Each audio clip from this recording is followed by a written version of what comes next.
Hi guys, welcome back to my channel. Today we're going to be continuing in this series of how to create basic crochet stitches. If you haven't seen my previous two videos, how to do the chain stitch and single crochet stitch, you would need to watch that first before this one. So let's get started. I'm going to create a slip knot. You can do these slip knots however you want to and attach them to my hook. I'll be using, as usual, a 4.25mm crochet hook, and I'm going to do a chain of 10. So 1, 2, 3, 4, 5, 6, 7, 8, 9, 10. If you're not sure how to create a slip knot and a foundation chain, I've covered that in a video which I will link up here. Now I'm going to do the double crochet stitch. It's quite a bit of a tall stitch, so we're going to chain 2 to get started. So now what looks like 12 chain stitches is actually 10 plus 2. Okay, to start our first row, since we chain 2, we'll need to skip 2. So 1, 2, 3. Sorry guys, let me zoom in for you. There's 1, 2, and 3. We will need to go into this one and skip the next 2. So this would be the 10th stitch starting from the slip knot.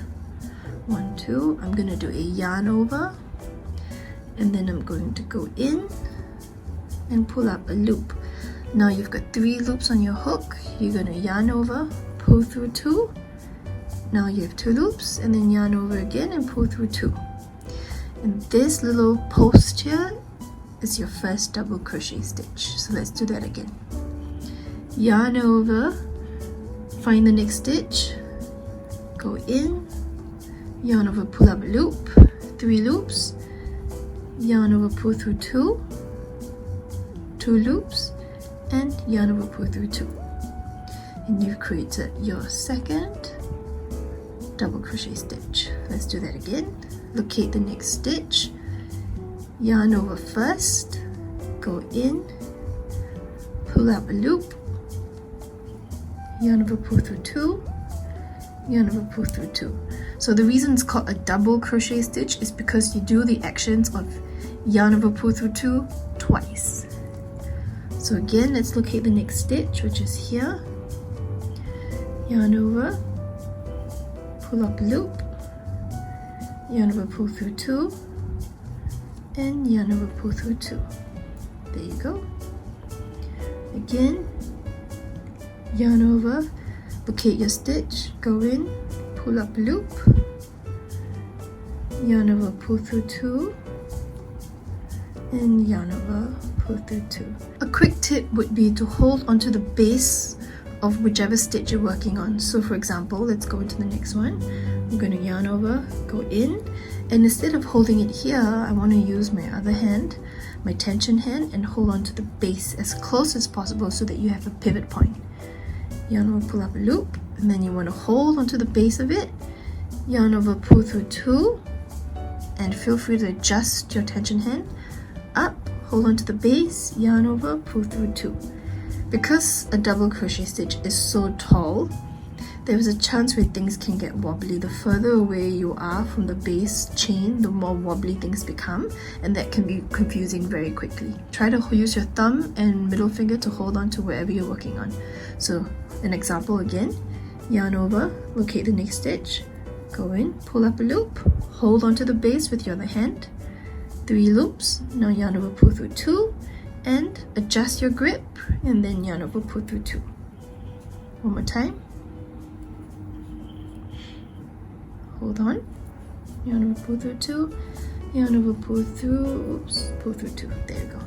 So now you're starting to see the row of double crochet stitches. Because it's so tall, it's more easily identifiable. If you've watched my single crochet video tutorial, you will see that there's not such a defined gap between stitches.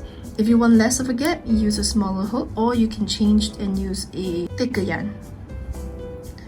One more time, you've got 1 and 2 stitches left. Let's just complete that.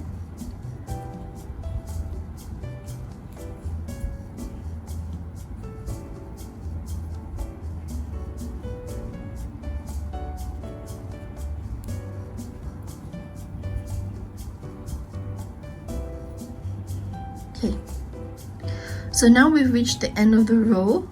We want to go on to the next row. So initially we chain 2, so now we need to chain 2 to create the height for the next stitch. Chain 1, chain 2, and turn your work. It doesn't matter which way you turn as long as you keep it consistent. Now if you pull your stitches apart, you will see a natural gap up in the very top, and that is where your next stitch naturally jumps in. Don't work between the posts. This is just the gaps between the stitches. You want to work into these gaps, the tiny mini holes up top. Okay, so the very first one is here. Let's do that. Yarn over, locate your stitch, pull up a loop, yarn over, pull through 2, yarn over, pull through 2. Locate your next stitch, pull up a loop, yarn over, pull through 2, yarn over, pull through 2. I'm going to do it one time really slowly. Yarn over, locate your next stitch, push through, pull up a loop, yarn over, pull through 2, and yarn over, pull through 2.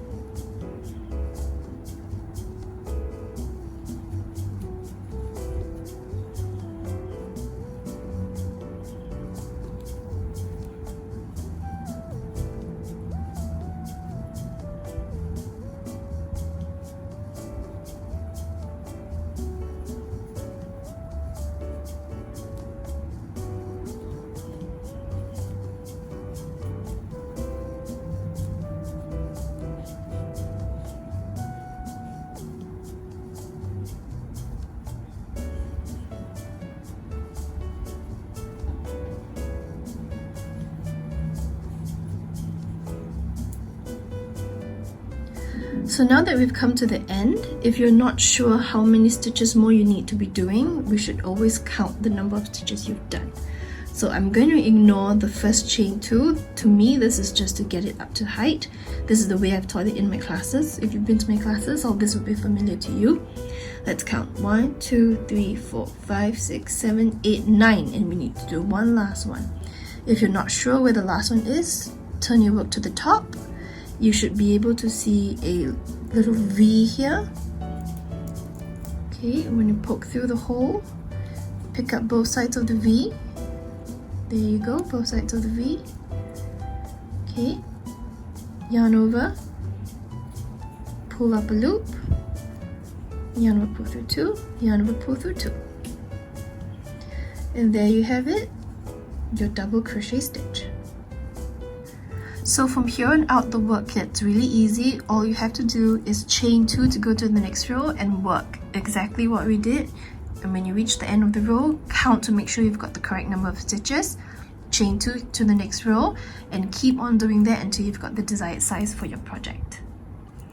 And that's it guys, how to create a double crochet stitch in crochet. If you have any questions, feel free to leave them in the comment section below. Alternatively, you can contact me directly on social media. My Instagram handle is @crochet. You can text me there and I'll be the one to reply you. Thank you so much for watching, and I'll see you in my next video.